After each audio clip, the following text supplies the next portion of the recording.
Welcome back to How To For You, and today I'm going to show you how to make toast.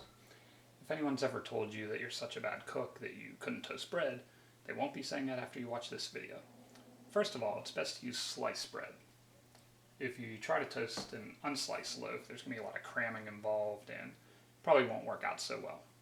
In addition to having sliced bread, you also need a toaster, which you should make sure is plugged in. Now, you want to take your slice of bread and lower it into the toaster.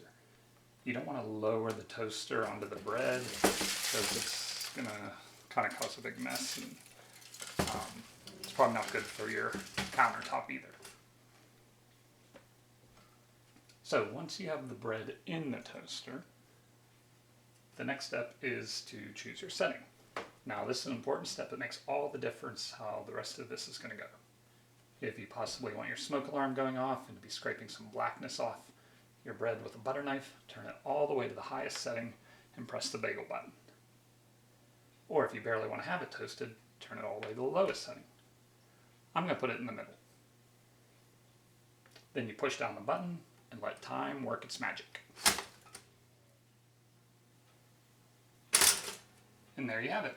Ah, it's hot. Forgot you might want to let it cool down or use these wooden tongs to lift it out. And never put anything metal in your toaster, especially when it's plugged in, because I wouldn't want you to get electrocuted and I lose a subscriber. And just slap some butter or whatever spread you like on your toast and you're good to go. If you found this helpful, click the like button below and don't forget to subscribe so you don't miss any future videos. Have a great day.